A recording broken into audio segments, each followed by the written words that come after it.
Welcome to The Explainer. Today, we're diving into a really bold proposal to fix one of America's most broken prison systems, Alabama's. The situation has gotten so bad that the U.S. Department of Justice actually had to step in, calling it unconstitutional and demanding fundamental change. And this isn't some hidden secret we're talking about. The crisis inside Alabama's prisons is literally being broadcast to the world, often by the detainees themselves. Go on YouTube right now, and you'll just find a flood of videos showing the daily reality of violence and drug use. It paints this picture of a system that's just completely off the rails. Now, let's put this in perspective for a second, because this is pretty wild. Get this, if you were to rank every single country and every single U.S. state by their incarceration rate, Alabama would be number 5. That's right, its incarceration rate is higher than any single independent nation on the entire planet. So this leads to a really tough, fundamental question, and it's kind of the whole point of what we're looking at today.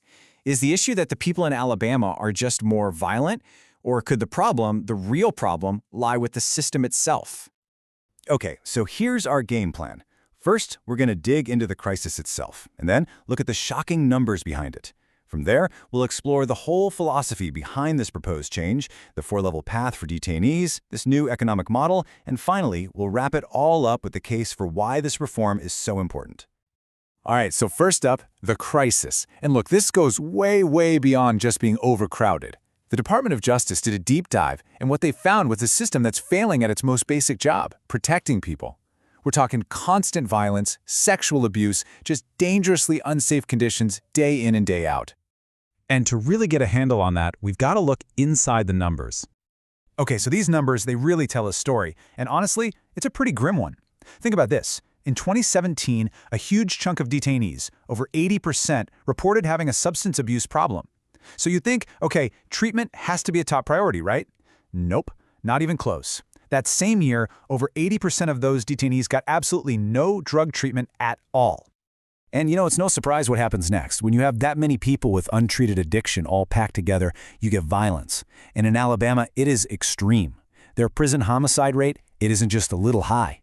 It is 6 times the national average for prisons, making it the single deadliest system in the United States. And this chart right here, wow, it just lays it all out.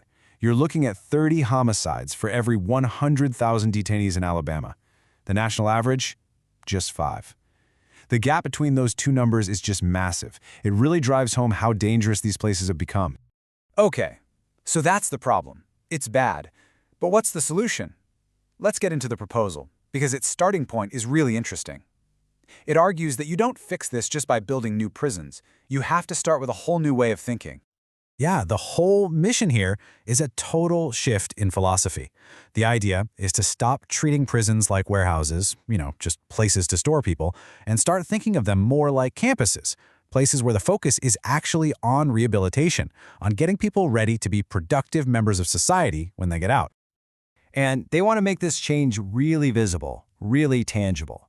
The proposal actually suggests putting up positive messages and affirmations on the walls, like this one here. It's all about changing the atmosphere, the day-to-day mindset for everyone, staff and detainees alike. And here's something that's absolutely crucial. The plan recognizes you can't change the culture for detainees if you don't also support the staff. It basically says reform has to start with the correctional officers. We're talking better pay, more flexible work weeks, wellness programs, anything to boost morale and stop the constant churn of people quitting. Okay, so that's the big picture philosophy. But how does it actually work for a detainee day-to-day? Well, the proposal lays out this really clear 4-level path. It's all about earning your way back to society. The whole system is built around these 4 levels. You can't just jump ahead. You have to meet certain goals to move up. And as you do, you get more responsibility, sure, but you also get better living conditions and more privileges. It's a trade-off. So everyone starts at level 1, called Revive. Think of it as ground zero. The living conditions are basic, and the focus is 100% on accountability and serious counseling. Then, as you prove yourself, you move up through Rebuild and Renew. That's where you start getting into education, learning a trade, and finally, you hit level 4, Reinforce. By then, you're in a modern facility, you're mastering a skill, and get this, you're mentoring the newer guys. It's all about preparing you for the outside world. All right, let's switch gears and talk about the money, because this part of the proposal really flips the whole economic model of a prison on its head.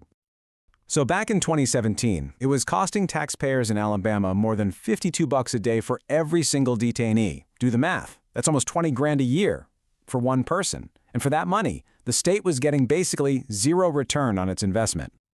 But with this new plan, things would be totally different.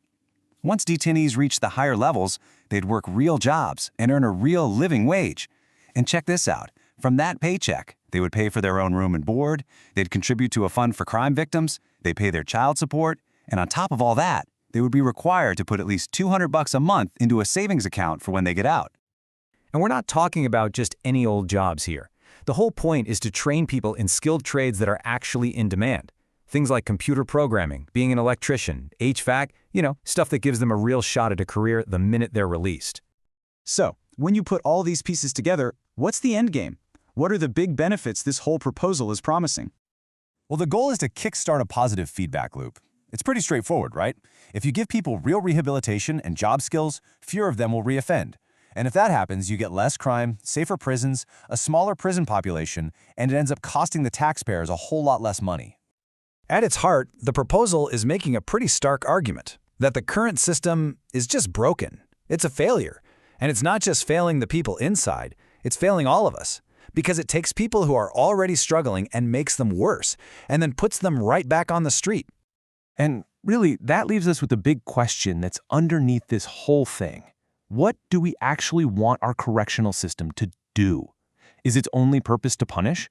Or should the goal be something bigger, like creating a system that actually makes society safer for everybody?